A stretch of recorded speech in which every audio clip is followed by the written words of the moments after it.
ডিভোর্সের আজ 5 মাস হলো পাখির। পাখি খুবই দারিদ্র ঘরের মেয়ে, নুন আনতে পান্তা ফুরোয় অবস্থা। পাখির পরিবারের সকলের কলোনিতে বাস করে। পাখি ইন্টার পাশ করে এখন অনার্সে ফার্স্ট ইয়ারে পড়ছে। ডিভোর্সটা হয়েছিল পাখির এক্স হাজব্যান্ড শরীফ ভালো ছিল না। যৌতুকের জন্য রোজ মারধর করত, মদ খেত, জুয়া খেলতো সারাদিন। একদিন যৌতুক আনার জন্য ঘর থেকে বের করে দেয় তাকে। এক কাপড়ে সেই যে পাখি বাবার বাড়িতে এসেছিল আর যায়নি। মাত্র 1 মাসের সংসার ছিল তাদের। পারিবারিকভাবেই তাদের নিকাহ হয়। তাড়াহুড়োতে কেউ তেমন খোঁজ খবর নিতে পারেনি। তারা ভেবেছিল অভাবের সংসারে মেয়েকে কোনো রকম পার করতে পারলেই হলো, ও তো কিছু দেখার দরকার নেই। যাই হোক, অবশেষে তাদের ডিভোর্সটা হয়। পাখিদের পরিবারের পাখির মা আমেনা খাতুন আর বড় ভাই মামুন আর মামুনের বউ মাকসুদা খানম থাকে। ডিভোর্সের পর থেকে ভাবি রোজ উঠতে বসতে কথা শোনায়, গালমন্দ করেন। পাখির প্রথম প্রথম কষ্ট হলেও এখন গা সহায় হয়ে গেছে। এখন দেখিলে মনে হবে গন্ডারের চামড়া। পাখি দেখতে রূপসী না হলেও ফেলে দেওয়ার মতনও না। গায়েরটা চাপা, যাকে বলে শ্যামলা। দীর্ঘ ঘন কালো চুল, ডাগর ডাগর চোখ আর ঠোঁটের নিচে একটা তিল আছে। এমন নয় পাখি কোনো চেষ্টা করছে না। সে চাকরি পাওয়ার জন্য আপ্রাণ চেষ্টা করছে, কিন্তু পাচ্ছে না। ঘর হোক কিংবা বাইরে, ডিভোর্স মেয়েদের কোনো দাম নেই। তাকে কথা শোনানোর জন্য আপনজনেরা ও বাদ যায় না। আজ যদি বাবা বেঁচে থাকতো তাহলে হয়তো তার এতটাও খারাপ ভাগ্য হতো না। প্রতিটা বাবার কাছে তার মেয়ে রাজকন্যা হোক সে কোনো গরিব ঘরের বা কোনো ধনী দুলানি, তবুও তারা রাজকন্যা। তপ্ত শ্বাস ফেলল পাখি, গাড় গড়িয়ে দেখল ঘড়িতে সকাল 7টা বাজে। আজ তার একটা ইন্টারভিউ আছে।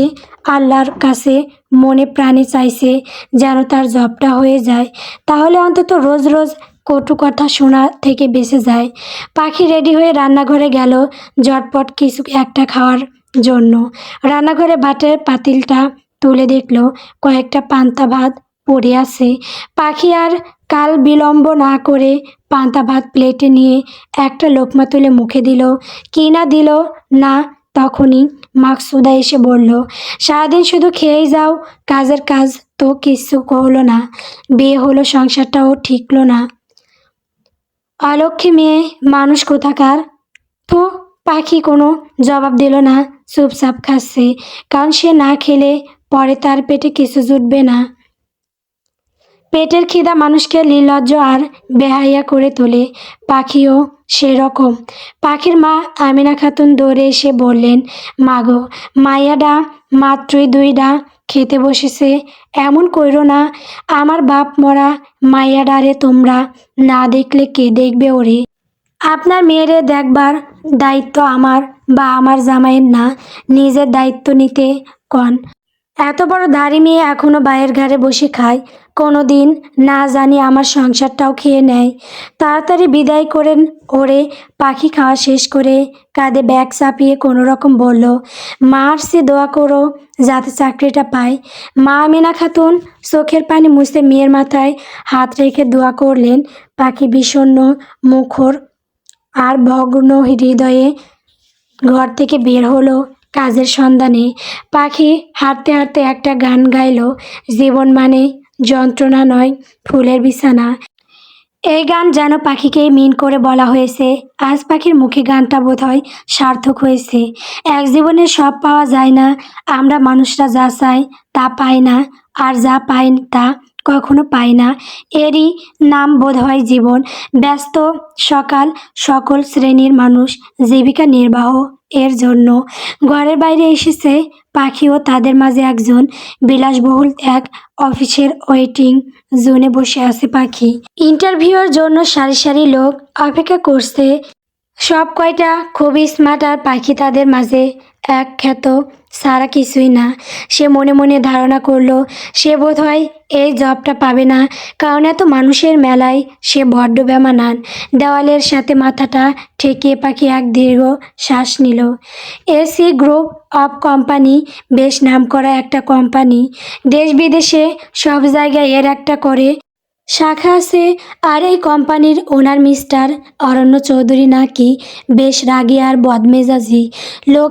মুখে সে অনেক শুনেছে কিন্তু কখনো দেখেনি তাকে। আজ তার ভাগ্য খারাপ না ভালো তা ঠিক বুঝতে পারছে না। ঘড়ির কাঁটার সমান তালে চলছে আর পাখির চিন্তা যেন তত বাড়ছে। মিস্টার অরণ্য চৌধুরী এখন আসেনি, আসতে বোধহয় খানিকটা দেরি হবে। বাইরের আবহাওয়া খুব একটা সুবিধার নয়। বৈশাখ মাস হলে যা হয় আর কি, এই রোদ এই বৃষ্টি। পাখির বাবা একটা কবিতা বলতেন, আজ পাখির সেই কবিতাটাই মনে পড়ছে। মেঘ দেখে তোরা করিস নে ভয়, আড়ালে তার সূর্য হাসে। কথাটা ভেবেই পাখির ঠোঁটের কোণে মুচকি হাসি দেখা দিল। অপেক্ষার জিনিসটা বড়ই তেতো। বিশালবহুল এসি গ্রুপ অফ কোম্পানির সুউচ্চ দালানের নিচে বসে পাখির মনে হচ্ছিল সময় যেন আজ স্থবির হয়ে দাঁড়িয়ে আছে। ওয়েটিং রুমের এয়ার কন্ডিশনার থেকে বের হওয়া ঠান্ডা বাতাসটা তার ঘামে ভেজা শরীরে কাটা দিচ্ছে। চারপাশে সবাই বড্ড বেশি ফিটফাট। মেয়েগুলোর পরনে দামি কুর্তি কিংবা ফর্মাল শার্ট প্যান্ট, চোখে মুখে এক ধরনের নাগরিক উদ্যত্ত। আর তাদের ভিড়ে এই সস্তা সুতির থ্রি পিস পরা পাখি নিজেকে কোনো এক অচিন দেশের আগন্তুক মনে করছে। পাখি তার কাঁধের ব্যাগটা শক্ত করে চেপে ধরল। ব্যাগের ভেতর ভাঁজ করা রেজুমেটা অসম্ভবত আর্দ্রতায় কিছুটা কুঁকড়ে গেছে। তার জীবনটাও কি এই কাগজের মতোই কুঁকড়ে যাবে না? হঠাৎ অফিসের প্রধান ফটকে একটা শোরগোল পড়ে গেল। একদল নিরাপত্তারক্ষী আর স্যুট পরা কর্মকর্তা প্রায় দৌড়ে দরজা দিকে এগোলেন। পাখি বুঝল মিস্টার অরণ্য চৌধুরী আসছেন, যাকে নিয়ে লোকমুখে গল্পের শেষ নেই, যার মেজাজ নাকি বৈশাখী ঝড়ের চেয়েও ভয়ঙ্কর। পাখি ঘাড় ঘুরিয়ে দেখল না, সে অপলক চেয়ে রইল জানালার বাইরে। আকাশে মেঘ জমছে, ঘন নীল রঙের মেঘ। মেঘ দেখলে মানুষের মন ভালো হওয়া কথা, কিন্তু পাখির বুকের ভেতরটা কেমন জানি হাহাকার করে উঠল। মেঘ জমলে বৃষ্টি হয়, আর বৃষ্টি হলে কলোনির ঘরে পানি ঢোকে। তার মা সম্ভবত এখন জানালার ভাঙা কাজটা পলিথিন দিয়ে আটকানোর ব্যর্থ চেষ্টা করছেন। মিস পাখি, একটি মেয়েলি কণ্ঠের ডাক পাখির ধ্যান ভাঙল। রিসিপশনিস্ট মেয়েটি বিরস মুখে তাকিয়ে আছে। জি, আপনার সিরিয়াল এসেছে। থার্ড ফ্লোরে মিস্টার চৌধুরীর কেবিনে যান। পাখির হাত পা বরফ হয়ে এলো। সে ধীরে পায়ে লিফটের দিকে এগোলো। লিফটের আয়নায় নিজেকে একবার দেখল পাখি। ডাগো ডাগো চোখ দুটিতে একরাশ ক্লান্তির মেঘ খেলা করছে। তপ্ত শ্বাস নিল পাখি। সে বিড়বিড় করে বলল, আল্লাহ, আজ অন্তত মান বাঁচাও। মিস্টার অরণ্য চৌধুরীর কেবিনে ঢোকার পর পাখি প্রথম যে জিনিসটা অনুভব করলো তা হলো তীব্র নীরবতা। প্রকাণ্ড এক টেবিলের ওপাশে ঘাড় নিচু করে ফাইল দেখছেন একজন মানুষ। দবদবে সাদা শার্টের হাতা গোটানো, কবজিতে একটা দামি ঘড়ি টিকটিক শব্দ করছে। না ঠিকই, কিন্তু দামি আভিজাত্য ছড়াচ্ছে। পাখি দাঁড়িয়ে রইল 1 মিনিট, 2 মিনিট।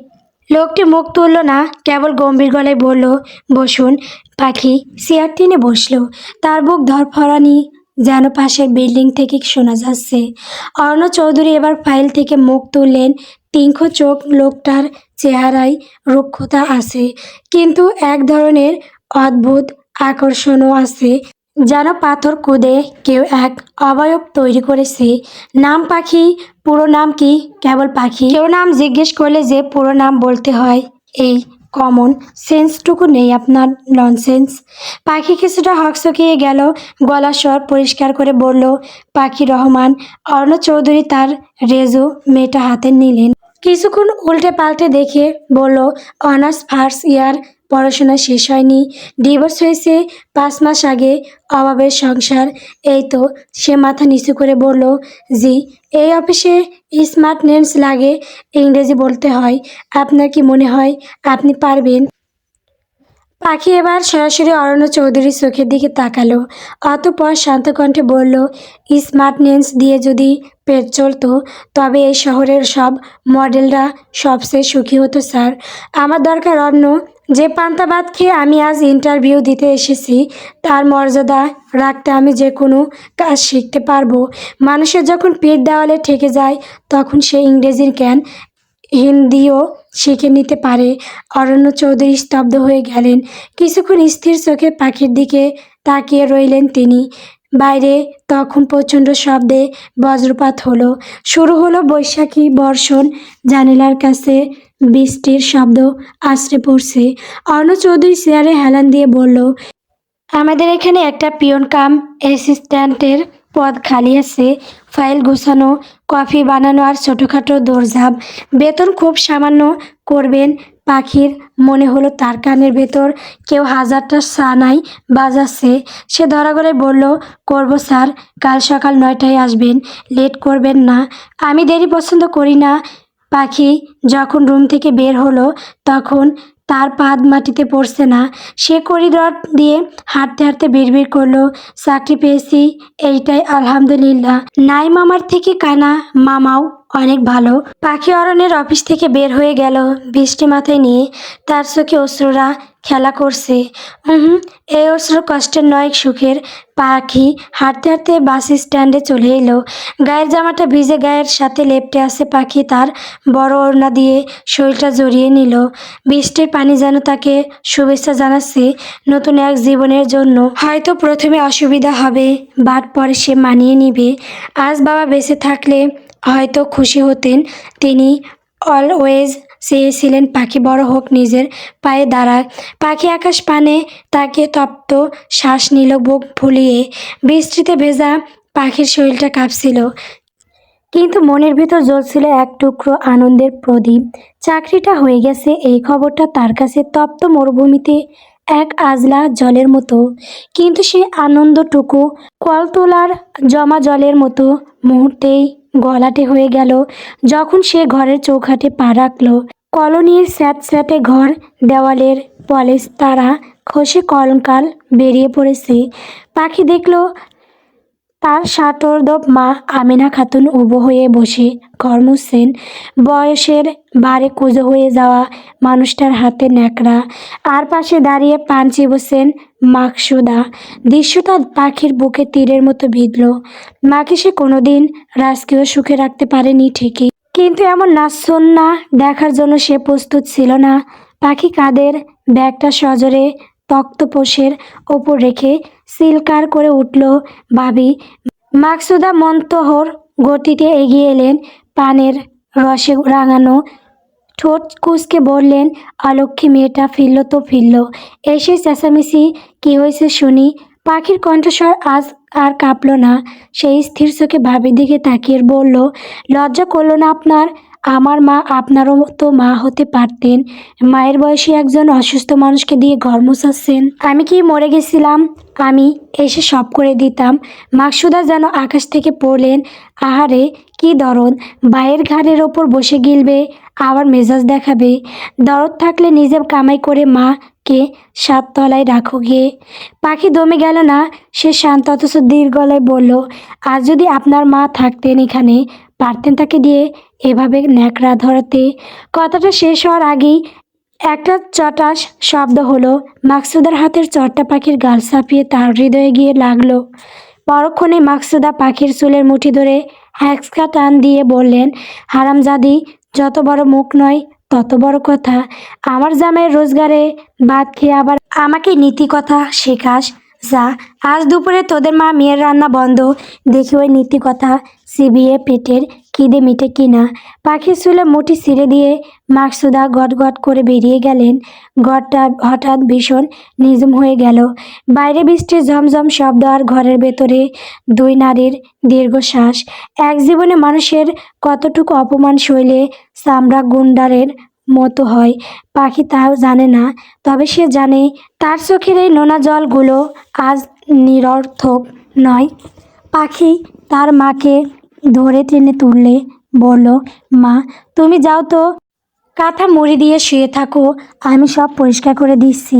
মায়ের গাটা জ্বরে পড়ছে, 3-4 দিন হলো জ্বরটা নামছে না। পাখির ভাই মামুন লোকটা যেন পাথরের তৈরি, নিজের গর্ভধারিণী মা জোরে ঢুকছেন, অথচ একটা নাপা কিনে আনার পয়সা তার জুটে না। অথচ মাকসুদার লিপস্টিকের জন্য তার পকেট সবসময় গিজ করে। পুরুষ মানুষের ভালোবাসা আর বিবেক কি তবে কেবল স্ত্রীর আসলেই বাধা থাকে? পাখি ভেজা শাড়ি পাল্টে কাজে লেগে পড়ল। ঘর মুছতে মুছতে সে বারবার মায়ের সেই নিস্তেজ মুখটার দিকে তাকাচ্ছিল। তার বাবা বলতেন, পাখি, এটা আমাদের সোনার সংসার। পাখি এখন ভাবে, সোনা বুঝি এভাবে পুড়ে ছাই হয়ে যায়? মাকে যে বৃদ্ধাশ্রমে পাঠানোর নীল নকশা চলছে সেটা সে বোঝে। অদ্ভুত এই পৃথিবী, 10 মাস 10 দিন যে নারী আগলে মা সন্তানকে বড় করেন, সেই নারী ছিঁড়ে ফেলতে সন্তানের বিন্দুমাত্র হাত কাঁপে না। পাখির মনে হলো মানুষের মন আর কবরের ভেতরটা বড় অদ্ভুত। বাইরে থেকে আলো, অথচ ভেতরে নিখুঁত কালো। ভেতরে কী চলছে তা কেবল ওপরওয়ালাই জানেন। মন আর কবর দুটোই যেন নীরব গোপনতার কারখানা। হাতের উপর এক ফোঁটা তপ্ত অশ্রু টপ করে পড়ল। পাখি দ্রুত হাতে চোখ মুছল। সে ভেঙে পড়বে না। অরণ্য চৌধুরীর সেই গম্ভীর মুখটা তার চোখের সামনে ভেসে উঠল। কাজটা তাকে করতেই হবে। আজ থেকে পাখির একটাই লক্ষ্য, মাকে নিয়ে এই নরক থেকে বেরিয়ে যাওয়া। ছোট্ট একটা ঘর হবে, তাতে হয়তো দামি সোফা থাকবে না, কিন্তু থাকবে শান্তি, যেখানে কোনো বিষাক্ত বাক্যবান তার মাকে বিঁধবে না। শ্রাবণের মেঘেরা আবার জমছে। তার বাবা বলতেন, মেঘ দেখে কেউ করিস নে ভয়। কিন্তু পাখির এখন মেঘ দেখে ভয় লাগে না, রোদ দেখলেই বেশি ভয় লাগে। কারণ রোদ উঠলে এই নিষ্ঠুর শহরের বাস্তব চেহারাটা বড্ড নগ্ন হয়ে ধরা দেয়। ঘরদোর মুছে ভেজা কাপড়ের পাখির শরীরটা তখনও আবারও ভিজে গেছে, শীতে রিরি করছে। আজ ভাবি খাবার দিবে বলে মনে হয় না। মানুষের পেটের খিদে বড় অদ্ভুত জিনিস। অপমানের চেয়েও তার শক্তি বেশি। কিন্তু নিজের খিদের চেয়ে মায়ের জ্বরে ধুঁকতে থাকা মুখটা দেখে পাখির কলিজা শুকিয়ে আসছিল। পাখি পা টিপে টিপে পাশের ঘরের হালিমা বউর দরজায় গিয়ে দাঁড়ালো। হালিমা বউ মানুষটা পানের ডাঁটার মতো সতেজ। গার্মেন্টসে হাড় ভাঙা খাটুনি খাটেন, কিন্তু মনটা এখনো পাথরের হয়ে যায়নি। পাখি কুণ্ঠিত স্বরে ডাকলো, ও হালিমা বউ, আসো। হালিমা বউ তখন চুলে তেল দিচ্ছিলেন। পাখিকে দেখে অবাক হয়ে বললেন, কিরে পাখি, ভিজলি নাকি? এই অসময়ে কেন? পাখি ডোক গিলে বলল, বউ, কয়ডা ভাত হইব? মায়ের শরীরটা খুব খারাপ, জ্বরটা ছাড়ছে না। মুখে দেওয়ার মতো ঘরে কিছু নেই। আমার কথা ভাবছি না বউ, মাকে যদি 2টা লোকমা খাওয়ানো যেত, আর ঘরে কি একটা নাপা হবে। কথাটা বলতে গিয়ে পাখির গলা ধরে এলো। ভিক্ষে চাওয়াটা যে কতটা যন্ত্রণার তা যার পিঠ দেওয়ালে ঠেকেছে সেই কেবল জানে। হালিমা বউ মুহূর্তকাল পাখির দিকে তাকিয়ে রইলেন, তারপর একটা দীর্ঘশ্বাস ফেলে ঘরের ভেতর চলে গেলেন। একটু পরে একটা বড় বাটিতে ধোয়া ওঠা গরম ভাত, আর সেই ভাতের উপর এক হাতা ডাল আর আলুর চচ্চড়ি নিয়ে এলেন, সাথে 2টো নাপা এক্সটেন্ড ট্যাবলেট। হালিমা বউ বাটিটা এগিয়ে দিয়ে বললেন, এই নিয়ে এমনভাবে বললি যেন আমি তোকে তাড়িয়ে দেব। এই বাটিতে যা আছে তাতে চাচি আর তোর দুজনেরই হয়ে যাবে। আর নাপাটা গরম জল দিয়ে খাইয়ে দিস। পাখির চোখের কোণে 2 ফোঁটা নোনা জল টলমল করে উঠল। সে দ্রুত হাতের উল্টো পিঠ দিয়ে চোখ মুছে নিল। কৃতজ্ঞতা প্রকাশ করার ভাষা তার জানা নেই। আসলে খুব বেশি দুঃসময়ে মানুষ কথা বলতে ভুলে যায়, যখন কেবল চোখের পানি কথা বলে। পাখি বাটিটা আগলে নিয়ে প্রায় দৌড়ে নিজের ঘরে ফিরল। মা তখনও কাঁথা মুড়ি দিয়ে জ্বরের ঘরে বিড়বিড় করছেন। পাখি পরম মমতায় মাকে তুলে বসালো। মা, উঠো, একটু গরম ভাত খেয়ে নাও। আমিনা খাতুন চোখ মেলে তাকালেন। মেয়ের ক্লান্ত ভেজা মুখটার দিকে তাকিয়ে তার বুক ফেটে কান্না এলো। তিনি অতি কষ্টে এক লোকমা ভাত মুখে দিয়ে বললেন, তুই খেয়েছিস মা? পাখি মিথ্যা হাসলো। যে হাসিতে কোনো আনন্দ নেই, কেবল আছে এক বুক হাহাকার। সে বলল, আমি খেয়েছি মা। হালিমা বউ অনেক দিয়েছিল, তুমি চুপচাপ খেয়ে নাও তো। মাকে খাইয়ে দিয়ে ওষুধটা খাইয়ে পাখি যখন জানালার পাশে গিয়ে বসলো, তখন বৃষ্টি থেমে গেছে। আকাশটা এখন কেমন ফ্যাকাশে দেখাচ্ছে। মাকসুদা বাবির ঘরের দিকে থেকে তপ্ত তেলের ভরণ দেওয়াল গন্ধ আসছে। ইলিশ মাছ ভাজা হচ্ছে বোধ হয়। পাখি আকাশের দিকে তাকিয়ে ভাবল, জগতের নিয়ম বড় বিচিত্র। কেউ ইলিশ মাছের গন্ধে ঘর ভরে ফেলে, আর কেউ এক বাটি ধারের ভাতের জন্য দরজায় দরজায় ঘুরে বেড়ায়। মানুষের এই বৈষম্য কি কোনো দিন শেষ হবে না? এক জীবনে সব পাওয়া যায় না, এটা সত্যি। কিন্তু পাখি আজ বুঝতে পারলো, বেঁচে থাকার জন্য সব পাওয়ার দরকারও নেই। এক বাটি গরম ভাত আর মায়ের কপালে একটুখানি শীতল হাতের ছোঁয়ায় অনেক সময় রাজপ্রাসাদের সুখকেও হার মানায়। সে কেবল জানে, এই কলোনির জমাট বাঁধা অন্ধকার তাকে আর বেশি দিন আটকে রাখতে পারবে না। মেঘের আড়ালে যে সূর্য হাসার কথা বাবা বলতেন, সেই সূর্যের দেখা সে কাল ঠিকই পাবে। চৌধুরী প্যালেসে সবাই একত্রে বসে লাঞ্চ করতে। যে যতই বিজি থাকুক না কেন, পরিবারের সকলে একত্রে বসে লাঞ্চ করবে, এইটাই তাদের রেওয়াজ। যুগ যুগ ধরে এইটাই চলে আসছে। অরণ্যের বাবা ইলিয়াস চৌধুরী অরণ্যের দিকে তাকিয়ে বললেন, অরণ্য, তোমার বিয়ের বয়স হচ্ছে, কবে বিয়ে করবে? 7 বছর হোক। তারপর নির্লিপ্তভাবে খেতে খেতে বলল অরণ্য। অরণ্যের এই রকম জবাব শুনে অরণ্যের বোন মিঠি ফিক করে হেসে উঠল। ইলিয়াস চৌধুরী চোখ রাঙালেন মেয়ের দিকে তাকিয়ে। লামিয়াত মুনতাহা বললেন, উফ, তোমরা চুপ করবে একটু? খাওয়ার সময় বেশি কথা বলতে নেই। অরণ্যের বড় ভাই আবির নীল চৌধুরী বলল, দ্রুত খাওয়া শেষ করুন আব্বু, আমাদের একটা মিটিং আছে। ইলিয়াস চৌধুরী বললেন, এই জগৎ সংসারে আমার কোনো দাম নেই। বড় ছেলে সন্ন্যাসী, এখন ছোটটা তো বুঝি তার দলে যোগ দিল। কেউ বিয়েই করতে চায় না। বিয়ের কথা শুনলে সকলের মাথায় যেন আকাশ ভেঙে পড়ে। রাত 8টা, কলোনির আকাশে আধফালি চাঁদ উঠেছে কি না বোঝা যাচ্ছে না, কারণ জানালার ওপাশে কেবল জমাট বাঁধা অন্ধকার আর পাশা নর্দমার গন্ধ। ঘরের ভেতর আমেনা খাতুনের গায়ের উত্তাপ যেন দিকি দিকি জ্বলতে থাকা চুল্লি। জ্বরের ঘোরে বিদ্যা বিড়বিড় করছেন, মাঝে মাঝে শিউরে উঠছেন। পাখি বসেছিল শিউরে, মায়ের কপালে হাত দিয়ে দেখল পুড়ে যাচ্ছে দুপুরে হালিমা বুর দেওয়া সেই সামান্য অন্ন ছাড়া আর কিছুই পেটে পড়েনি মায়ের। পেটের খিদে আর শরীরের অসুখ যখন পাল্লা দেয়, তখন মানুষ বড় অসহায় হয়ে পড়ে। পাখি নিজের সমস্ত আত্মসম্মান আর জেদকে একটা পোটলায় বেঁধে ঘরের কোণে ফেলে রাখলো। তারপর ধীরে পায়ে এগিয়ে গেল মাকসুদা ভাবির দরজার কাছে। কড়া নাড়ার শব্দটা নিস্তব্ধ রাতে বড্ড কর্কশ শোনালো। দরজা খুলতেই মাকসুদার বিরস মুখটা উকি দিল। পাখিকে দেখে তার নাসরন্দ কুঁচকে গেল, যেন কোনো দুর্গন্ধ যুক্ত বস্তু দেখছেন। পাখি শুকনো গলায় বলল, ভাবি, কয়েকটা ভাত হইব, মায়ের জ্বরটা মেলা বেড়েছে। মাকসুদা পান চিবোতে চিবোতে বউ মুখটা বাঁকালেন, তোমার মায়ের জ্বর তো আমি কি করব? দুপুরে যখন বড় বড় লেকচার দিচ্ছিলে, তখন তো তেজ কম ছিল না, এখন ভাত চাইতে লজ্জা করে না? যাও, ভাত নেই। পাখি মুহূর্তকাল ভাবলো, তারপর ডুগরে কেঁদে উঠে মাকসুদার পা দুটো জড়িয়ে ধরল। ভাবি, ও ভাবি, এমন কইরেন না, কয়েকটা ভাতই তো চাইছি।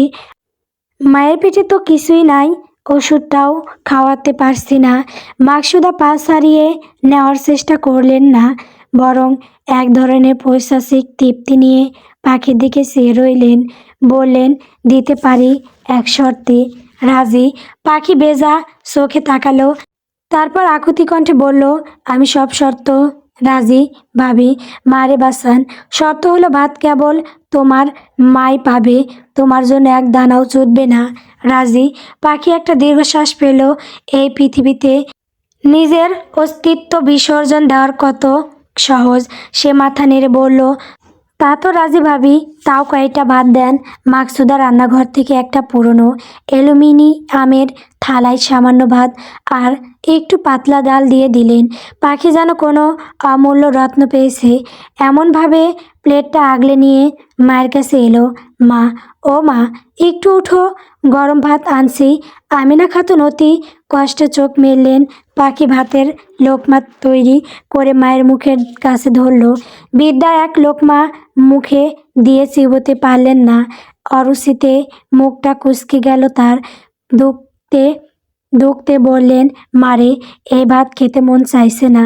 পাখি অবাক হয়ে বলল, কেন মা, কি খাইবার মনো লয় তোমার? মেলা দিন হইল গোস্ত খাই না রে পাখি, খুব মন চাচ্ছে একটু গোস্ত দিয়ে ভাত খেতে। আমার এই পচা মুখটাই একটু গোস্ত দিলে হয়তো রুচি আসতো। পাখির বুকের ভেতরটা যেন কেউ জাতা দিয়ে পিষে ফেলল। দারিদ্র কেবল অন্ন কেড়ে নেয় না, রুচি আর স্বপ্নকেও বিদ্রোহ করে। সে দাঁত দিয়ে নিজের ঠোঁট কামড়ে ধরল। নিজের অক্ষমতাকে আড়াল করার জন্য সে মাকে জড়িয়ে ধরল। ধরা গলায় বলল, মাফ করো মা, তোমার এই অবাগী মেয়েটা আজ এতটাই অপদার্থ যে এক টুকরো মাংসের স্বাদও তোমাকে দিতে পারছে না। আমাকে মাফ করো মা। আমিনা খাতুন মেয়ের কান্না দেখে আর উচ্চবাচ্য করলেন না।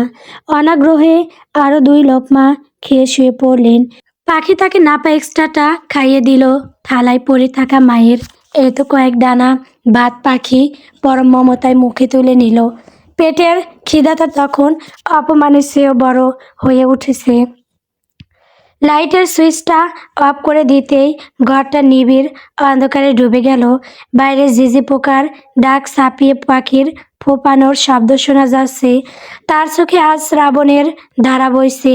সে ভাবল, জীবন কি কেবলই এক দীর্ঘ হাহাকার, নাকি এই অন্ধকারের শেষ সীমানায় কোনো ভোরের আলো অপেক্ষা করছে। কাল তাকে ইন্টারভিউতে যেতে হবে। কাল তাকে সেই বিশাল বহুল অফিসে কফি বানাতে হবে। যে হাত দিয়ে সে আজ ভিক্ষার থালা ধরেছে, সেই হাত দিয়ে কাল সে সাহেবের পেয়ালা সাজাবে। পাখি আকাশের দিকে তাকিয়ে বিড়বিড় করে বলল, আল্লাহ, তুমি তো সব দেখছো। আমার মায়ের এই ছোট ইচ্ছাটা কি কোনোদিন পূরণ হবে না? মামুনের কাশির শব্দ শোনা গেল, বোধহয় সে এসেছে। পাখি সব শুনতে পাচ্ছে। মামুন আসতে না আসতে ভাবি বলতে শুরু করলো, মাকে বৃদ্ধাশ্রমে পাঠানোর কথা। পাখির মনে পড়লো, বাবা, একটা কথা, মারের সংসার হচ্ছে কাছের মতো, একবার ভেঙে গেলে জোড়া লাগানো যায় না। আজ বোধহয় সংসারটা সেরকমই হতে চলেছে। তাদের সংসারটা ভেঙে চূর্ণ বিচূর্ণ হয়েছে। ধীরে ধীরে পাখি ঘুমিয়ে গেল। চৌধুরী প্যালেসের দোতলায় অরণ্যের ঘরটি হিমশীতল। সেন্ট্রাল এসি থেকে বের হওয়া ঠান্ডা বাতাস ঘরের প্রতিটি কোণকে যেন তুষারে পরিণত করছে।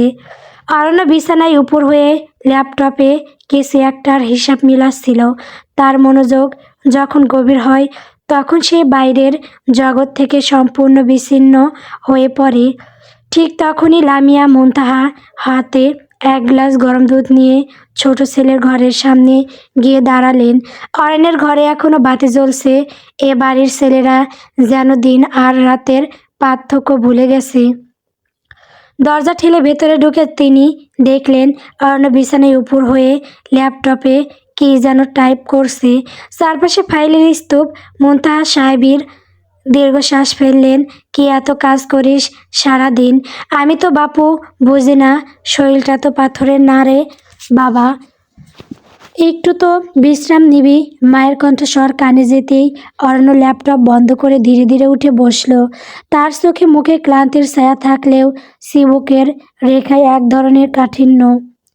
সে জানালার ওপাশের অন্ধকারটার দিকে তাকিয়ে সে শান্ত গলায় বলল, মা, এ দুনিয়াটা বড় অদ্ভুত। এখানে পকেটে টাকা না থাকলে মামুনের ছায়াও কোনো দাম নেই। আজ আমাদের যে সোসাইটিতে এত নাম ডাক প্রতিপত্তি, তার মূল ব্যক্তি হলো ওই টাকা। তাই কাজ করাটা শখের বিষয় নয় মা, এটা টিকে থাকার ইম্পর্টেন্ট একটা লড়াই। লামিয়া মুনতাহা ছেলের দিকে দুধের গ্লাসটা বাড়িয়ে দিলেন। অর্ণ যান্ত্রিকভাবে গ্লাসটা নিল। গরম দুধের ধোঁয়া তার চশমার কার্সে খানিকটা চুমুক দিয়ে গ্লাসটা হাতে ধরে রাখলো। মা এবার খাটের এক পাশে বসলেন। ছেলের চুলে হাত বুলিয়ে দিয়ে মৃদু স্বরে বললেন, তা তো বুঝলাম, কিন্তু জীবনটা তো কেবল টাকার অঙ্ক নয়। তুই কি বইয়ে শাদি করবি না অরণ্য? বয়স তো বাড়ছে। তোর বাবা আজ খাওয়ার টেবিলে যা শুরু করেছিলেন। অরণ্য থামিয়ে দিল মাকে। তার ঠোঁটের কোণে একটা রহস্যময় হাসি ফুটে উঠল। সে বলল, আমার কথা না ভেবে বড় ভাইয়াকে নিয়ে ভাবো। তোমার বউ ছেলে কিন্তু তলে তলে বেশ এগিয়ে গেছে। লামিয়া মুনতাহা চমকে উঠলেন, অতঃপর বললেন, আবির, কি বলিস? ও তো সারাক্ষণ অফিসার ফাইল নিয়ে পড়ে থাকে। সব সময় নয়।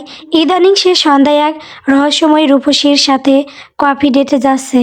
বেশ জমিয়ে আড্ডা দিচ্ছে দুজনে। সে কি? আমি তো বিন্দুমাত্র আঁচ করতে পারিনি। আমাকে তো কিছুই বলে না ছেলেটা। মেয়েটা কেমন দেখতে রে? নাম কি তার? অর্ণ দুধের গ্লাসে শেষ চুমুক দিয়ে বলল, নাম তাবাসসুম। কথা দেখতে শুনতে বেশ ভালো। এখনও পড়াশোনা করছে, অনার্সে পড়ে। বিস্তারিত জানতে চাইলে ভাইয়ার ফোনের গ্যালারি চেক করো, ছবি রাখা আছে। লামিয়া মুনতাহা কিছুক্ষণ স্তব্ধ হয়ে বসে রইলেন। তার বড় ছেলে যে কিনা একসময় সন্ন্যাসী হওয়ার ভয় দেখাতো, সে এখন কারোর সাথে কফি খাচ্ছে। খবরটা হজম করতে তার কিছুটা সময় লাগছে। তিনি ঘর থেকে বের হওয়ার সময় একবার অরণ্যের দিকে তাকালেন। অরণ্য আবার ল্যাপটপটা টেনে নিয়েছে। অরণ্য কিছু পেন্ডিং কাজ শেষ করে ঘুমিয়ে পড়ল। শোয়ার সাথে সাথে তার চোখে ঘুম ধরা দিল। সকাল 6:30। কলোনির আকাশটা আজ কেমন যেন ছাই রঙের। চারদিকের বাতাস ব্যবসা আর গুমট। পাখি যখন ঘুম থেকে উঠল তখনও টিনের চালের নিচে এক সিলতে আধার লেপ্টে আছে। পাশে শোয়া মা আমেনা খাতুন বেঘোরে ঘুমাচ্ছেন। পাখির মায়ের কপালে হাত দিয়ে দেখল জ্বরটা ভোরের দিকে একটু থিতিয়ে এসেছে। শরীর এখন ঘামে ভেজা, শীতল। মানুষের শরীর বড় অদ্ভুত। রাতের বেলা আগুনের মতো পড়ে আর ভোর হতে না হতেই ফ্যাকাশে হয়ে যায়। পাখি পা টিপে টিপে বিছানা ছাড়ল। আজ তার জীবনের এক মহেন্দ্রক্ষণ। অরণ্য চৌধুরী মানুষটা মেজাজি। তার ঘড়ির কাঁটা যেন জল্লাদের তলোয়ার। 1 মিনিট দেরি মানেই হয়তো রিজিজুক কার্ডে লাল কালির দাগ। পাখি দ্রুত পা চালালো কলোনির সেই অভিশপ্ত কমন বাথরুমের দিকে। সেখানে এখন লাইন নেই, কিন্তু চারপাশে স্যাঁতস্যাঁতে দেওয়ালে কত শত মানুষের অবাপার দীর্ঘশ্বাস লেগে আছে। তাই তা নেই। কাজ সেরে যখন পানির ড্রাম হাতে কলের কাছে এলো, তখন কলোনিটা কেবল জাগতে শুরু করেছে। কলতলায় দেখা হলো রহিমা খালার সাথে। রহিমা খালার চোখ দুটো রাডারের মতো। কার হাঁড়িতে কতটুকু চাল আর কার মনে কতটুকু দুঃখ, তা তিনি এক নিমেষেই মেপে ফেলেন। তিনি ঘাড় বাঁকিয়ে বললেন, কিরে পাখি, সাত সকালে যাস কই? শরীর গতিক ভালো তো? পাখি ড্রামের নিচে কলের মুখটা ধরে শান্ত গলায় বলল, আলহামদুলিল্লাহ খালা, আপনি কেমন আছেন? আমি আর কি, তা তোর মাকে যে কদিন ধরে দেখি না। মাকসুদা তো কইল আমেনা খাতুন নাকি শুইয়া শুইয়া নবাবি করে। ঘটনা কি? পাখির বুকের ভেতরটা অপমানে চিনচিন করে উঠল। সে জল ভরা ড্রামটা এক ঝটকায় তুলে নিয়ে ম্লান হেসে বলল, মায়ের খুব জ্বর খালা, দোয়া করবেন। রহিমা খালার কৌতূহলী প্রশ্নের উত্তর না দিয়েই সে ঘরের দিকে হাঁটা দিল। রান্নাঘরের ড্রামটা রাখতেই মাকসুদা ভাবির ঘরের কপাট সশব্দে খুলে গেল। ঘুম ভেজা চোখে বিরক্তি নিয়ে মাকসুদা বেরিয়ে এলেন। পাখি, দাঁড়িয়ে রইলে হবে না, এই বালতিটাও ভরে আনুন দেখি। ঘরে এক ফোঁটা পানি নেই যে রান্নার চাল ধোবো। পাখি একবার ভাবলো বলবে, ভাবি আজ আমার অফিসে প্রথম দিন, দেরি হয়ে যাবে। কিন্তু পরক্ষণেই ভাবলো এই বাড়িতে দোয়া বা করুণার কোনো স্থান নেই। সে মুখ বুজে আবার বালতিটা ভরে আনলো। এমনকি সিল্কে পড়ে থাকা আগের রাতের এঁটো থালা বাসনগুলোও ঝটপট মেজে ঘষে পরিষ্কার করে ফেললো। জীবন তাকে শিখিয়েছে শান্তির চেয়ে আপোষের মূল্য অনেক বেশি। ঘরে ফিরতেই দেখলো মা জেগেছেন। মেয়ের দিকে তাকিয়ে ফ্যাকাশে ঠোঁটে এক সিলতে হাসি ফুটিয়ে বললেন, মা কোথায় যাস? পাখি আলনা থেকে পুরনো কিন্তু পরিপাটি বোরকাটা নামাতে নামাতে বলল, অফিসে যাচ্ছি মা, চাকরিটা কাল হয়ে গেছে, স্যার কালই জয়েন করতে বলেছেন। আমিরা খাতুন যেন আকাশ থেকে পড়লেন, ঝাপসা চোখে মেয়ের দিকে তাকিয়ে রইলেন কিছুক্ষণ। সত্যি বলছিস মা? যাক আল্লাহ তোর সহায়। দোয়া করি মা, জীবনে অনেক বড় হ, আয় উন্নতি কর। পাখি হিজাবটা নিখুঁতভাবে পেঁচাতে পেঁচাতে আয়নায় নিজেকে একবার দেখলো। চোখের নিচে কালসে ছোপ। সে ধরা গলায় বলল, মা, সামনের মাসে বেতন পেলেই তোমাকে এই নরক থেকে উদ্ধার করব। ছোট্ট একটা ঘর নেব, যেখানে কেবল তুমি আর আমি থাকবো, যেখানে তোমাকে কারো কটু কথা শুনতে হবে না। পাখি বের হওয়ার সময় কাঁধের ব্যাগটা শক্ত করে চেপে ধরলো। মা বললেন, একটু খেয়ে যা মা, খালি পেটে অতটা পথ যাবে কি করে? পাখি হাসলো, যে হাসিতে আনন্দ নেই। টাকা নেই মা, রিক্সা ভাড়া দিয়ে ভাত খাওয়ার বিলাসিতা আমার নেই, আজ হেঁটেই যেতে হবে, সময় শেষ, আসি মা। পাখি যখন করিডর দিয়ে বের হচ্ছে, মাকসুদা ভাবির দরজায় দাঁড়িয়ে একটু জোর দিয়ে বলল, ভাবি আমি যাচ্ছি, মাকে একটু সময় মতো বাদ দিয়েন। মনে রাখবেন আমার মায়ের গায়ে এখন জ্বর, ওনাকে দিয়ে আজ ঘর মুছাবেন না, আমি ফিরে এসে সব করে দেব। মাকসুদা যেন উত্তর দেওয়ার রুচি পেলেন না, কেবল একটা নাক কুঁচকানো শব্দ করলেন। পাখি যখন বড় রাস্তায় এলো, তখন আকাশের মুখটা বড্ড ভার, নীল কুচকুচে মেঘেরা সব দল বেঁধে নেমে আসছে, যেন তারা আজ পাখিকে ভিজিয়ে ছাড়বে। পাখি আকাশের দিকে তাকিয়ে তপ্ত এক দীর্ঘশ্বাস ফেলল। হে আল্লাহ, অফিসে পৌঁছানোর আগে অন্তত বৃষ্টিটা দিও না। এই শহরের মানুষগুলো ডিভোর্সি মেয়েদের শুকনো কাপড়ে সম্মান দেয় না, তার উপর ভেজা কাপড়ে গেলে তো তারা আমায় মানুষই ভাববে না। দয়া করো। হাঁটা শুরু করলো পাখি। ধুলোবালির এই ব্যস্ত শহরে সে এক নগণ্য পথিক, তবে তার প্রতিটি কদমে আজ কোনো ক্লান্তি নেই, আছে এক বুক চাপা আর্তনাদ আর টিকে থাকার তীব্র আকুতি। চৌধুরী প্যালেসের ডাইনিং টেবিলটা সকালে বেশ রাজকীয় দেখায়। ধোয়া ওঠা সাদা আটার রুটি, কাঁচের বাটিতে জেলি, আর মাঝখানে ফলের ঝুড়ি। তবে অরণ্যের কাছে এই রাজকীয় পরিবেশটা মাঝে মধ্যে বড্ড একঘেয়ে লাগে। সে খুব মনোযোগ দিয়ে একটা কলা ছিলছে, যেন এই পৃথিবীতে কলা ছেঁড়ার সে গুরুত্বপূর্ণ আর কোনো কাজ নেই। আবির নীল চৌধুরী রুটির টুকরো ছিঁড়তে ছিঁড়তে ভাইয়ের দিকে তীক্ষ্ণ চোখে তাকালো। তার চোয়ালের হাড় শক্ত হয়ে আসছে। চাপা গলায় সে বলল, কাজটা কি তুই ঠিক করলি অরণ্য? তুই এমনটা করতে পারলি? অরণ্য নির্বিকার কলায় একটা কামড় বসিয়ে সে নির্লিপ্ত মুখে বলল, কি করেছি আমি? কলা খাওয়া কি এখন নিষিদ্ধ ঘোষণা করা হয়েছে? মাকে কেন বলতে গেলি ওই সব? মা এখন কথার বাড়ির নাম্বার চাচ্ছে। ছোটদের মতো গোয়েন্দাগিরি করা কবে থেকে শিখলি? অরণ্য এবার কলার খোসাটা প্লেটে নামিয়ে রাখলো। তারপর বড় ভাইয়ের চোখের দিকে তাকিয়ে শান্ত সুরে বলল, শোনো ভাইয়া, তুমি তলে তলে টেম্পো চালাবে আর আমি বললে সেটা দোষ। তলে তলে কফি খাওয়া আর পার্কে ঘোরাঘুরির চেয়ে আল্লাহর নাম নিয়ে বিয়েটা করে ফেলা অনেক বেশি সম্মানজনক। আমি তোমাকে পাপের হাত থেকে বাঁচাচ্ছি, তোমার তো আমাকে ধন্যবাদ দেওয়া উচিত। পাশেই বসেছিল মিঠি। বড় দুই ভাইয়ের এমন সিরিয়াস বাকযুদ্ধ দেখে সে আর হাসি চেপে রাখতে পারল না। গ্লাসে চুমুক দিতে গিয়ে সে ফিক করে হেসে ফেলল। আবির চট করে বোনের মাথায় একটা আলতো গাঁটটা মেরে বলল, হাসি বন্ধ কর, খেয়ে স্কুলে যা তো। বড়দের কথা এভাবে গিলছিস কেন? লজ্জা লাগে না? মিঠি মাথা ঘষতে ঘষতে মুখ বাঁকালো, অতঃপর বলল, না লাগে না। বড়রা যখন ছোটদের সামনে এসব ঢং করে কথা বলে, তখন ছোটদের লজ্জা পাওয়ার কটা শেষ হয়ে যায়। মা লামিয়া মুনতাহা এতক্ষণ চায়ে চিনি মেশাচ্ছিলেন। তিনি কাপে চামচের মৃদু টুংটাং শব্দ তুলে শান্ত গলায় বললেন, ঝগড়া থামাও। আর আবির, আগামী শুক্রবারে আমি আর তোমার বাবা কথাদের বাড়ি যাব, পাকাপাকি কথা বলে আসা দরকার। আমাকে মেয়েটার বাড়ির ফোন নাম্বারটা দিয়ে দিও। আবির দমে গেল। সে মাথা নিচু করে ছোট একটা আচ্ছা বলে রুটিতে মন দিল। অরণ্য এবার একটা আপেল টেনে নিল। আপেলে কামড় বসানোর আগে সে টেবিলের ওপর প্রান্তে বসা বাবা ইলিয়াস চৌধুরীর দিকে তাকালো। তার চোখে তখন দুষ্টুমির ঝিলিক। কি চৌধুরী সাহেব, আজ কি আমার সাথে অফিসে যাবেন নাকি বাড়িতে বসে স্ত্রীর সাথে প্রেম করবেন? কোনটা? ইলিয়াস চৌধুরী খবরের কাগজ থেকে মুখ তুললেন। চশমার ওপর দিয়ে ছেলের দিকে তাকিয়ে গম্ভীর গলায় বললেন, বেয়াদব ছেলে একটা, দিন দিন আদব কায়দা ভুলে যাচ্ছ। অরণ্য আর দেরি করলো না।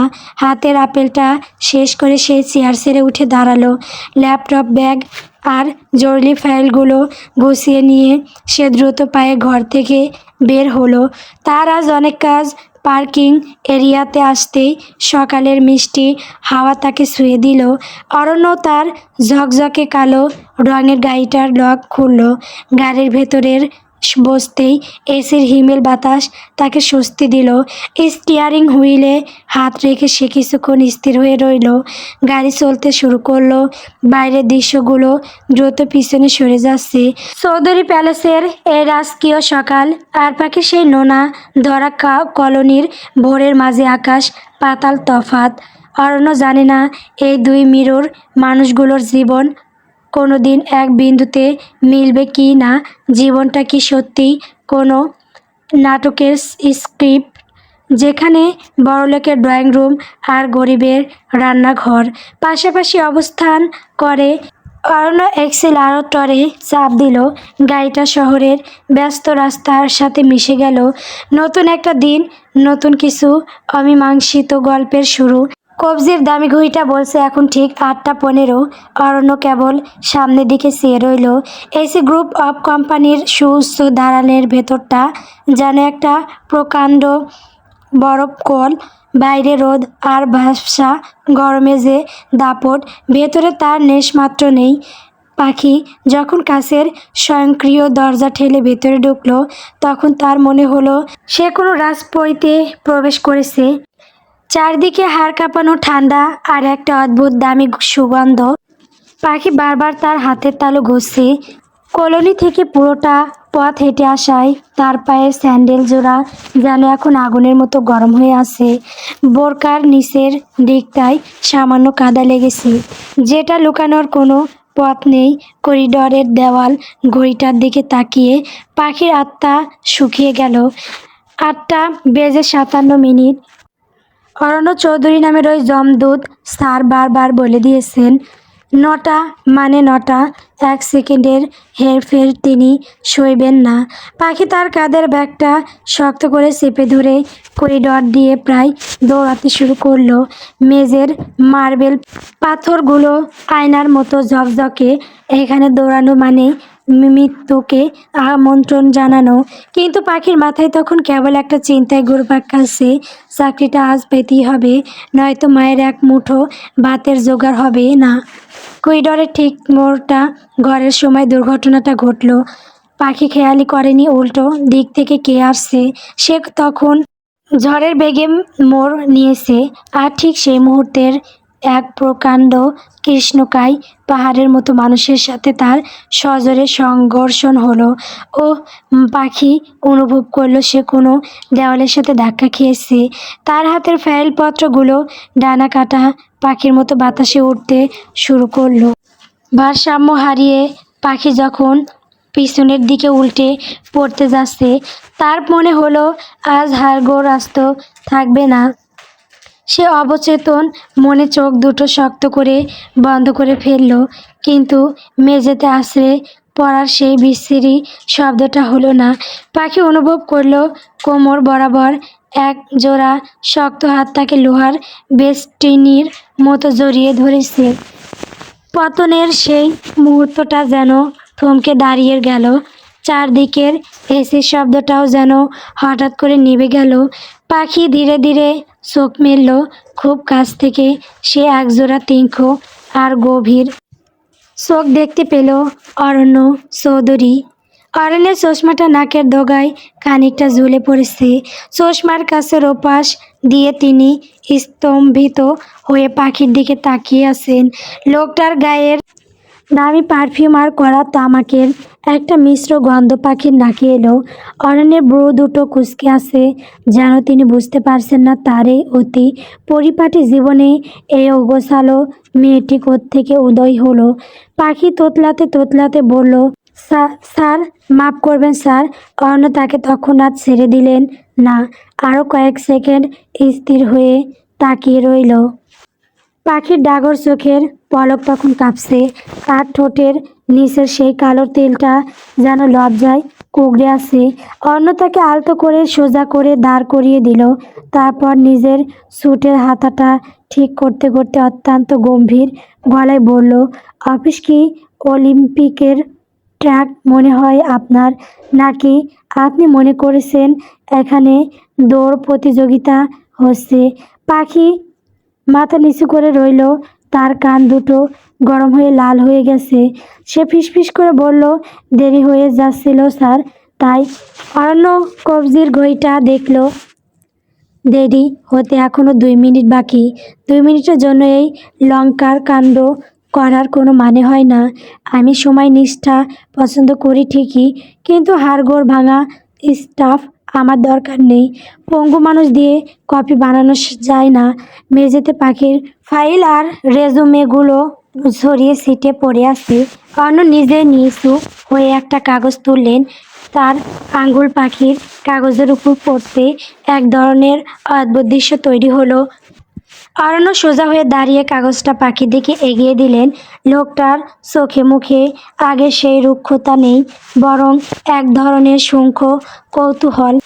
তিনি নিচু স্বরে বললেন, ভেতরে আসুন, তবে খবরদার করিডরে আর দৌড়াবেন না। পৃথিবীতে দেওয়াল আর মানুষ দুটোই খুব শক্ত জিনিস, ধাক্কা খেলে চট আপনারই লাগবে। অরণ্য গটগট করে নিজের কেবিনের দিকে এগিয়ে গেলেন। পাখি করিডরে একা দাঁড়িয়ে রইল, তার বুকের ভেতরটা তখনও ধড়ফড় করছে। অরণ্য চৌধুরীর সেই শক্ত হাতের স্পর্শটা যেন এখনও তার শরীর লেগে আছে। মানুষের ভাগ্য বড় বিচিত্র। 1 মাস আগে যে মেয়েটি আপু মানে ঘর ছেড়েছিল, আর সেই মেয়েটি এক বিশাল সাম্রাজ্যের অধিপতির বুকের ওপর আছাড়ে পড়ল। পাখি তার হিজাবটা একবার ঠিক করে নিল। জানালার ওপাশে মেঘের রাত কেটে গিয়ে এক চিলতে রোদ দেখা দিচ্ছে। পাখি একটা দীর্ঘশ্বাস ফেলে অরণ্যের কেবিনের দিকে পা বাড়ালো। তার চাকরির প্রথম দিনটা শুরু হলো এক পশলা অস্বস্তি আর এক বুক অদ্ভুত শিহরণ নিয়ে। অরণ্য কেবিনে ঢুকতেই পাখির ডাক পড়ল। পাখি দরজার পাল্লায় খুব মৃদু শব্দ করলো, এতটাই মৃদু যে শব্দটা তার নিজের কানেই ঠিকমতো পৌঁছালো কিনা সন্দেহ। স্যার, আসবো? ভেতর থেকে গম্ভীর অথচ ধারালো শব্দ এলো, আসুন। পাখি ভেতরে ঢুকে কয়েক কদম এগিয়ে গিয়ে আড়ষ্ট হয়ে দাঁড়িয়ে রইল।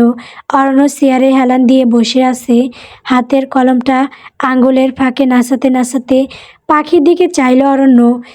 মানুষটার চোখের দৃষ্টি বড্ড স্বচ্ছ, যেন এক নজরেই পাখির কলোনির অভাব আর দারিদ্র্যের সবটুকু মানচিত্র পড়ে ফেলছে।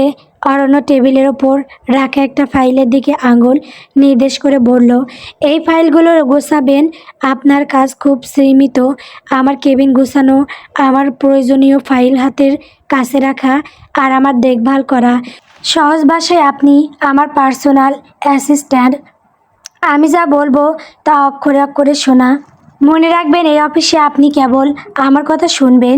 আমি ছাড়া দ্বিতীয় কোনো ব্যক্তির আদেশ আপনার উপর কার্যকর হবে না। এমনকি আমার বড় ভাই যদি আপনাকে কোনো নির্দেশ দেয়, আপনি আমার অনুমতি ছাড়া তা পালন করবেন না। ক্লিয়ার? পাখি নিচের স্বরে বলল, জি স্যার। অরণ্য ড্রয়ার থেকে একটা নীল ফিতার প্লাস্টিক মোড়ানো আইডি কার্ড বের করে টেবিলের ওপর রাখলো। কার্ডের উপর পাখি নামটা ঝকঝক করছে। নামের নিচে তার পদের জায়গায় লেখা, পার্সোনাল এক্সিকিউটিভ টু এমডি। আপাতত আপনার বেতন 20,000 টাকা। এই নিন চুক্তিপত্র, সই করার আগে একবার পড়ে নিতে পারেন, যদিও তাতে খুব একটা লাভ নেই। এই কোম্পানির নিয়ম খুব কড়া। আগামী 5 বছর আপনি এই চাকরি ছাড়তে পারবেন না। যদি ছাড়তে চান তবে কোম্পানিকে 1 কোটি টাকা ক্ষতিপূরণ দিতে হবে। আমি ধরে নিচ্ছি আপনার কাছে 1 কোটি টাকা নেই, সুতরাং 5 বছর আপনি আমার কাছে বন্দী। 1 কোটি টাকা। পাখির মনে হলো সে কোনো গহীন অরণ্যের পথ হারিয়ে ফেলেছে। যার কাছে দুপুরে ভাতের হদিশ নেই তার কাছে 1 কোটি আর 100 কোটি দুটোই সমান অবাস্তব। যে মেয়েটি কাল রাতে মাকসুদা ভাবির পা ধরেছিল 2 মুঠো ভাতের জন্য, তার কাছে এই 20,000 টাকার হাতছানি হচ্ছে আকাশের চাঁদ। পাখি বিন্দুমাত্র দ্বিধা না করে কলম হাতে তুলে নিল, কাগজের খসখস শব্দে সই করল। সে একটা দীর্ঘশ্বাস ফেলল। এই দীর্ঘশ্বাসটা কি মুক্তির নাকি নতুন কোনো খাঁচায় বন্দি হওয়ার তা সে জানে না। সই শেষ হতেই অরণ্য শান্ত গলায় বলল, চুক্তি সম্পূর্ণ। এখন যান, আমার জন্য 1 কাপ ব্ল্যাক কফি বানিয়ে নিয়ে আসুন। কফিতে চিনি দেবেন না, আমি জীবনে তেতো স্বাদটাই বেশি পছন্দ করি। অতিরিক্ত মিষ্টিটা আমার কাছে বন্ডামি মনে হয়। পাখি মাথা নিচু করে বলল, জি স্যার, নিয়ে আসছি। পাখি যখন রুম থেকে বের হচ্ছে তখন তার বুকের ভেতরটা কেমন জানি শিরশির করছে। 20,000 টাকা। প্রতি মাসের শুরুতে তার হাতে 20,000 টাকা থাকবে। সে মায়ের জন্য একটা সুতির ভালো শাড়ি কিনবে। কলোনির ওই স্যাঁতস্যাঁতে ঘরের কথা মনে পড়তেই তার 2 চোখ ভিজে এলো। পাখি যখন করিডর দিয়ে পেন্ট্রি রুমের দিকে যাচ্ছে তখন তার মনে হলো করিডরের উজ্জ্বল আলোগুলো তাকে অভিবাদন জানাচ্ছে। তবে সে খেয়াল করলো না তার সই করা চুক্তিপত্রটা হাতে নিয়ে অরণ্য চৌধুরী জানালার দিকে ফিরে দাঁড়িয়েছেন। বাইরের বৃষ্টি ভেজা শহরের দিকে তাকিয়ে অরণ্য বিড়বিড় করে বলল, পাখি নামের মেয়েগুলো কি সত্যি বন্দি থাকতে পারে? দেখা যাক। অরণ্য চৌধুরীর ঠোঁটের কোণে তখন খুব সূক্ষ্ম হাসি, যা কেবল ক্ষমতাশালী মানুষের মুখেই মানায়। বেশ কিছুক্ষণ পর পাখি কফি বানিয়ে নিয়ে এলো। অরণ্য কফি মগে চুমুক বসিয়ে বলল, ভালো হয়েছে। ফাইলগুলো গুছিয়ে রাখুন। আমি গুছালো পছন্দ করি। ময়লা ধুলো বাড়ি আমার সহ্য হয়। জি স্যার, মনে থাকবে। অতঃপর পাখি অরণ্যের টেবিল গুছাতে লাগলো। অরণ্য নির্লিপ্ত দৃষ্টিতে পাখির কাজ দেখছে। অরণ্য পাখিকে উদ্দেশ্য করে বলল, মুখটা এমন শুকনো দেখাচ্ছে কেন? সকালে খাননি? না, দেরি হয়ে যাচ্ছিল তাই। হাতের কাজ শেষ করে খেয়ে নেবেন। আমার শক্তিশালী স্টাফ লাগবে। শক্তিহীনা নয়। পাখি তার কাজ শেষ করে অরণ্যের কেবিন হতে বাইর হলো। অরণ্যের কেবিনে গেলেই তার কলিজার পানি শুকিয়ে যায়। লোকটি দৃষ্টি প্রখর, তাকে অস্থির করে তোলে। সন্ধ্যা 6টা। ঢাকার আকাশের আজ মন ভালো নেই। বিকেলের মরা রোদ কখন যেন ফিকে হয়ে গিয়ে মেঘের এক প্রকাণ্ড চাদর বিছিয়ে দিয়েছে। অফিস থেকে বেরোতেই পাখি দেখল বৃষ্টির বড় বড় ফোঁটা ফুটপাতের তপ্ত পিচের ওপর আছড়ে পড়ছে।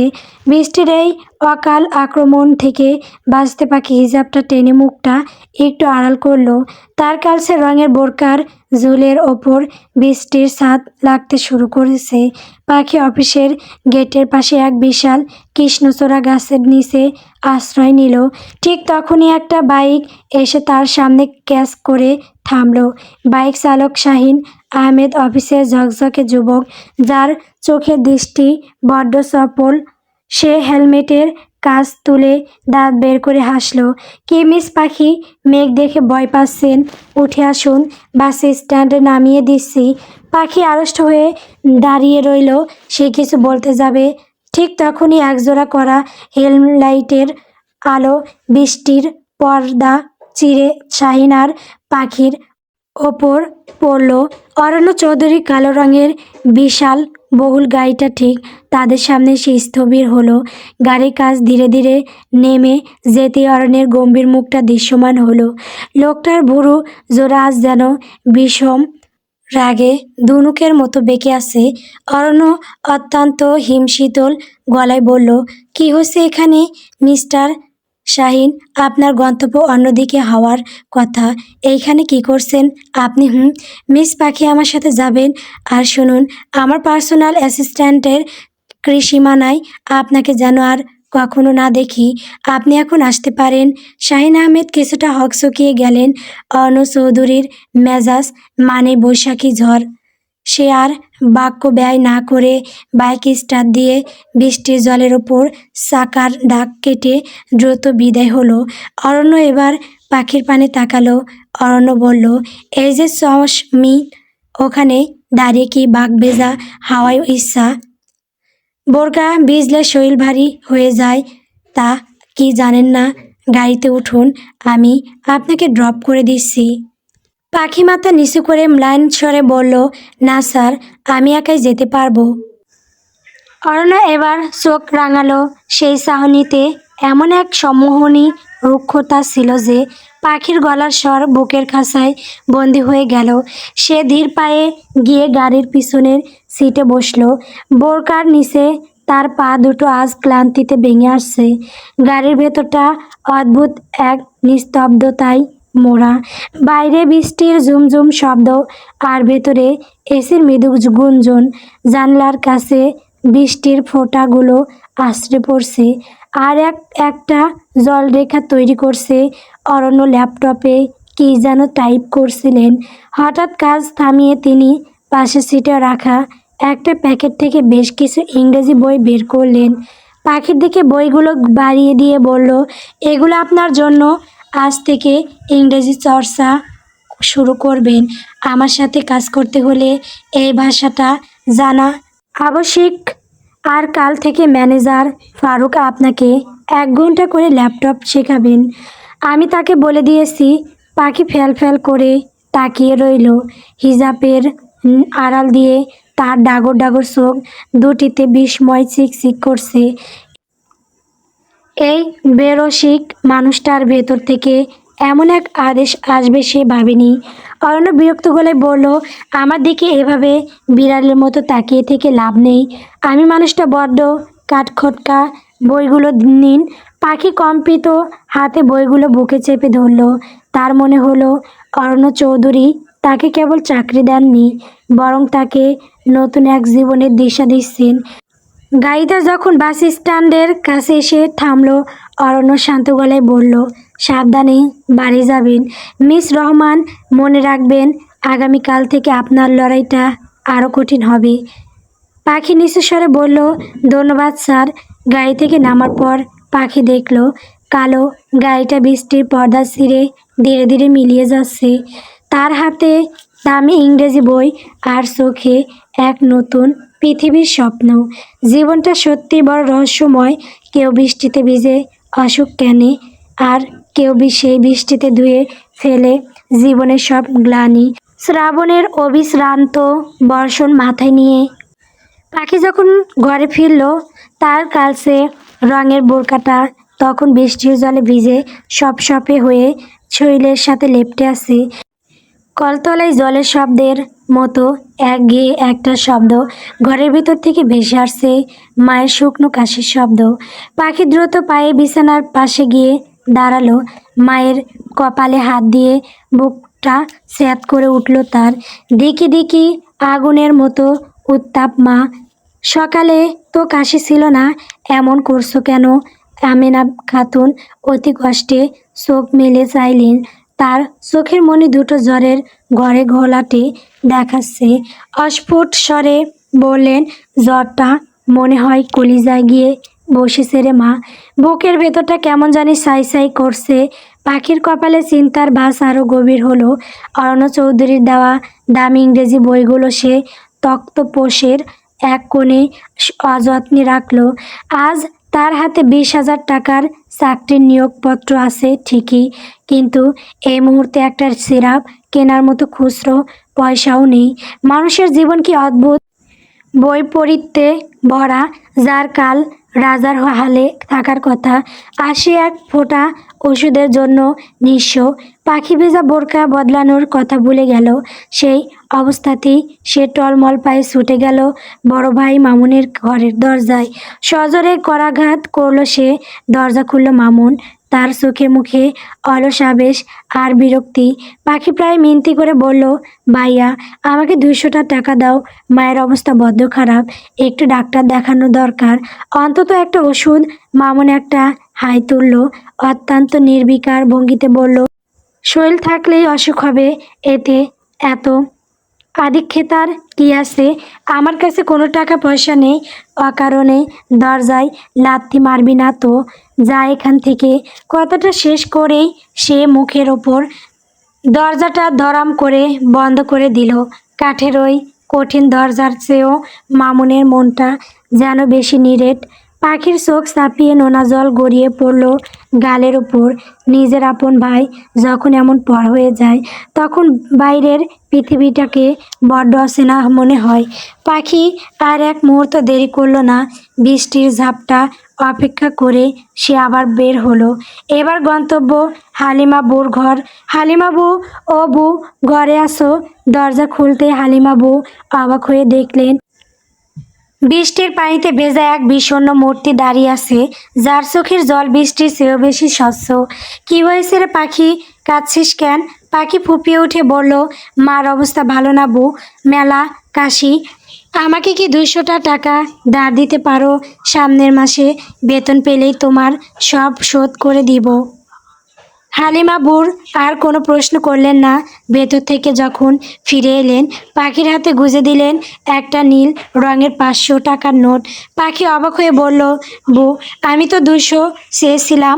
হালিমা বউ ধমক দিয়ে বললেন, রাখ তো তোর 200, বৃষ্টিতে ভিজেছিস, গিয়ে আগে ওষুধ আন।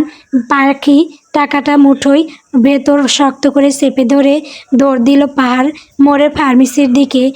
ওষুধ কেনার পর হাতে আরও কিছু টাকা বেঁচে গেল। হঠাৎ তার মনে পড়ল, মা কাল রাতে গোস্ত দিয়ে ভাত খেতে চেয়েছিলেন। পাখি আর দ্বিধা করলো না। পাশের হোটেল থেকে সযত্নে প্যাকেটে মোড়ানো গরুর গোস্ত আর 2টো গরম ধোয়া ওঠা রুটি কিনে ফিরল সে। ঘরে ফিরে সে এক অলৌকিক শান্তি অনুভব করলো। মাকে যত্ন করে তুলে বসালো। গরম রুটি আর গোস্তের গ্রানে আমিনা খাতুনের ফ্যাকাশে চোখে একটু উজ্জ্বলতা দেখা দিল। অনেকদিন পর তৃপ্তি করে 2 লোকমা খেয়ে তিনি কাশির সিরাপটা খেলেন। তন্দ্রাচ্ছন্ন চোখে মা যখন ঘুমিয়ে পড়লেন, পাখি তখন ধীর স্থিরভাবে নিজের ভেজা জামা কাপড় বদলে নিল। ঘরের কোণে টিমটিমে বাতি জ্বলছে। বাইরে বৃষ্টির শব্দ এখন অনেক মিহি হয়ে এসেছে। পাখি অরণ্য চৌধুরীর দেওয়া ইংরেজি বইটা খুলে বসলো। চৌধুরী প্যালেসের ড্রয়িং রুমে এখন থমথমে নীরবতা। দেওয়াল ঘড়ির পেন্ডুলামটা একবার এপাশে যাচ্ছে আর একবার ওপাশে, ঠিক যেন লামিয়া মুনতাহার দোদুল্যমান মেজাজ। বাড়ির বড় ছেলে আবিনীল চৌধুরী এখনও ফেরেনি, তাই লামিয়া মুনতাহা পায়চারি করছেন। তার পরনের শাড়ির আঁচল কোমরে শক্ত করে গোজা। কোনো নারী যখন কোমরে আঁচল গুজেন, তখন বুঝে নিতে হয় যুদ্ধংদেহী এক পরিস্থিতির সৃষ্টি হয়েছে। তিনি দাঁতে দাঁত চেপে বললেন, অরণ্য, তোর ওই নবাবজাদা বড় ভাইকে একটা ফোন লাগাতো।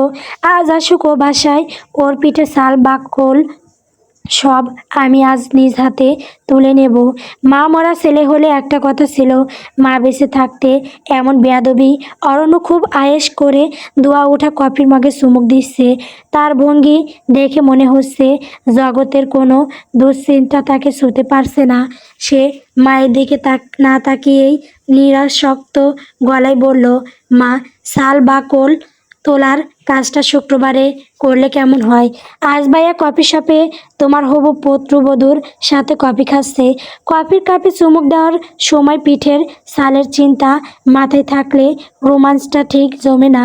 মিঠি পাশে বসে অঙ্ক করার বান করছিল। হবু পুত্রবধূ শব্দটা শোনা মাত্রই সে আর হাসি চেপে রাখতে পারল না। হাতের কলমটা মুখ দিয়ে কামড়ে ধরে সে ফিক করে হেসে ফেলল। আজকাল বাড়ির পরিবেশটা তার কাছে কোনো হাসির নাটকের মতো মনে হচ্ছে। মা যেন এক জেনারেল আর বড় ভাই পলাতক আসামি। অরণ্য মিঠির দিকে চোখ পাকিয়ে তাকালো। তার চাহনি এতটাই শীতল যে মেঝের মার্বেল পাথরগুলোও বুঝি জমে বরফ হয়ে গেল। সে গভীর গলায় বলল। মিঠি হাসলে। অঙ্ক হয় না, দ্রুত অঙ্কটা শেষ করো, নয়তো তোমার খবর আছে। বেয়াদবি আমি একদম সহ্য করি না। জানি তো। মিঠির হাসি মুহূর্তেই উধাও। সে কল কল করে অঙ্ক করায় মন দিল।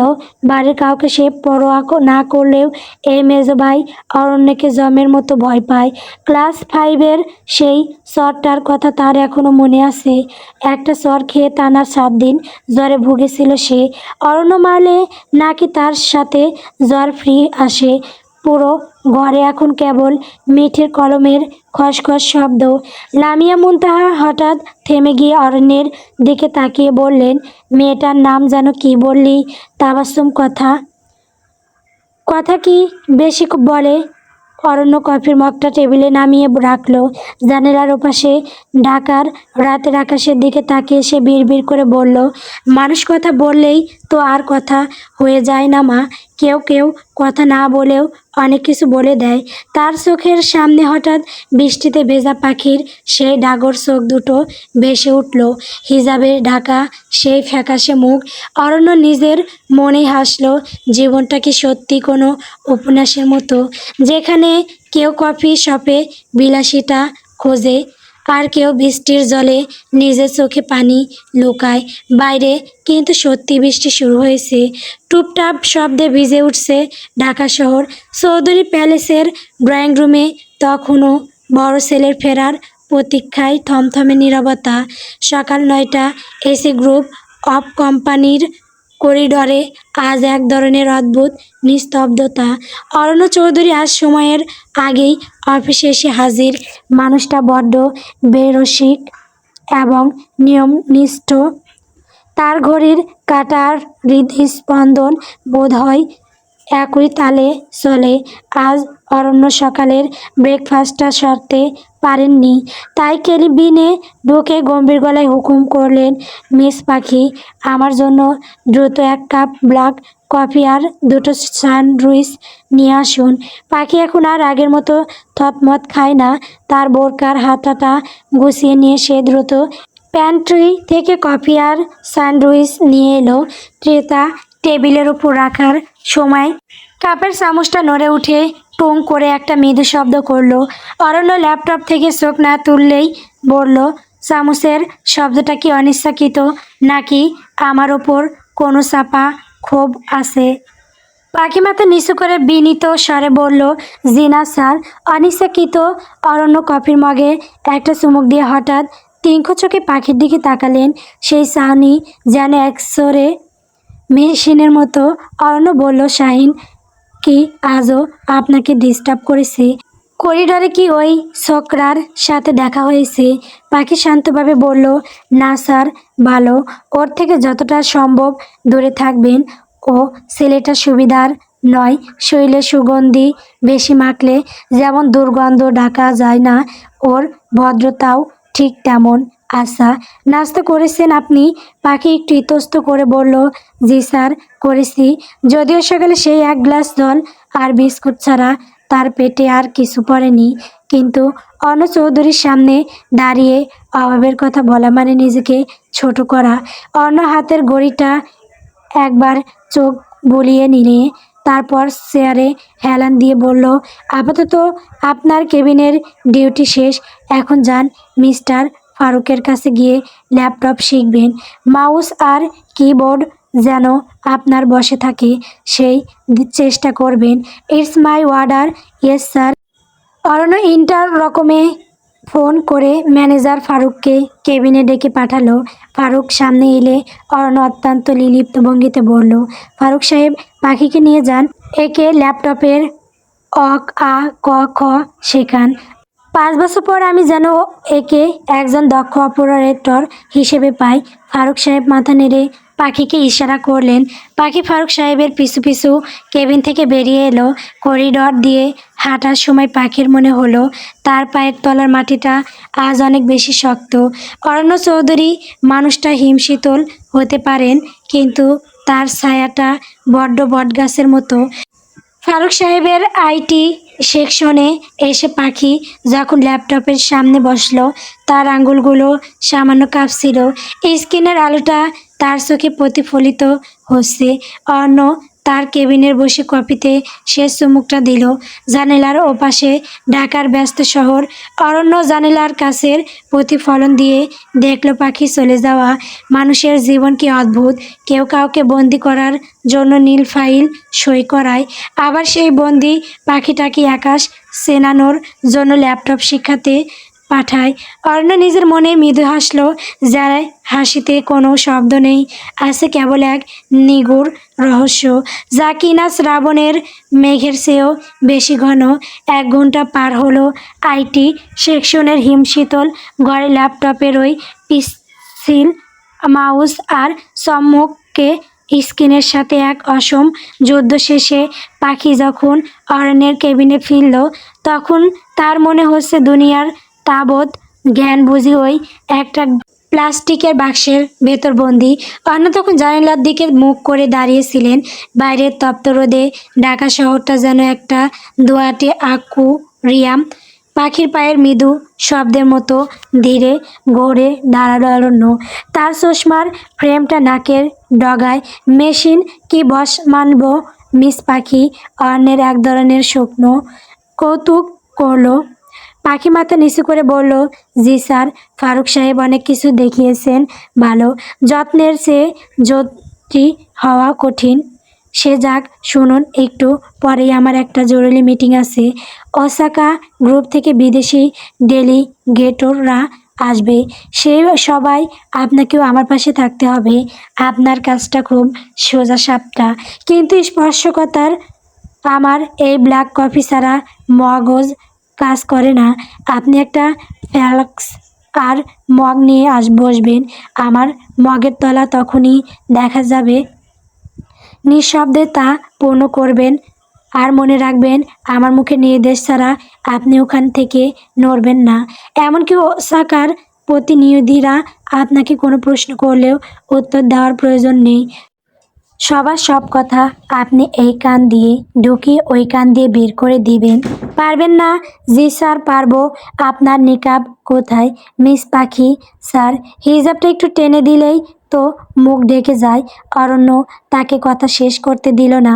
তার গলার স্বর হুট করে গম্ভীর হয়ে এলো, ঠিক যেমন করে মেঘ ডাকলে আকাশ ভারী হয়। আমি আপনার কাছে কোনো ব্যাখ্যা চাইনি। পৃথিবীটা বড্ড নোংরা মিস পাখি। বিদেশি ক্লায়েন্টরা চুক্তিপত্রের আগে নারী মুখের সৌন্দর্য খোঁজে। আমি চাই না আপনার ওপর কারো কদর্য দৃষ্টি পড়ুক। আপনি কেবল আমার অফিসের একজন কর্মী, কারো চোখের খোরাক নন। অরণ্য ডয়ার হতে একটা ছাই রঙেরই সিল্কের মাস্ক বের করে পাখির দিকে বাড়িয়ে দিল। এই নিন, আপাতত এটাই আপনার সুরক্ষা। হিজাবের উপর এমনভাবে পরবেন যেন আপনার কাজল কালো চোখ দুটো ছাড়া আর কিছুই হদিশ না পাওয়া যায়। পাখি হাত বাড়িয়ে মাস্কটা নিল। অর্ণ চৌধুরী স্পর্শের কাছাকাছি আসতেই তার হৃৎপিণ্ডটা একবার প্রবলভাবে কেঁপে উঠল। মানুষটা অদ্ভুত, কখনো পাহাড়ের মতো অটল, কখনো বা বটগাছের মতো ছায়া। পাখি আয়না ছাড়াই হিজাবের পিন দিয়ে মাস্কটা মুখের সাথে এঁটে নিল। তার ড্রাগর চোখের মণি দুটো এখন যেন আরো বেশি উজ্জ্বল দেখাচ্ছে। অন্য ফাইলে সই করতে করতে বিড়বিড় করে বলল, মানুষের নজর বড় বিষাক্ত জিনিস মিস পাখি। আমি আপনার চারদিকে একটা অদৃশ্য দেওয়াল তুলে দিচ্ছি। দেওয়ালের ভেতর থাকাটা নিরাপদ, যদিও তাতে মাঝে মাঝে নিঃশ্বাস নিতে কষ্ট হয়। পাখি ঘর থেকে বের হওয়ার সময় একবার অরণ্যের দিকে তাকালো। লোকটা ফাইলের ভেতর ডুবে গেছে। গল্প প্রণয়ের বাঁধন। গল্পটি কেমন হয়েছে কমেন্ট করে বলবেন। আমার চ্যানেলে নতুন নতুন গল্প পেতে সবাই আমার চ্যানেলটিকে সাবস্ক্রাইব করবেন, পাশে থাকবেন। ধন্যবাদ সবাইকে।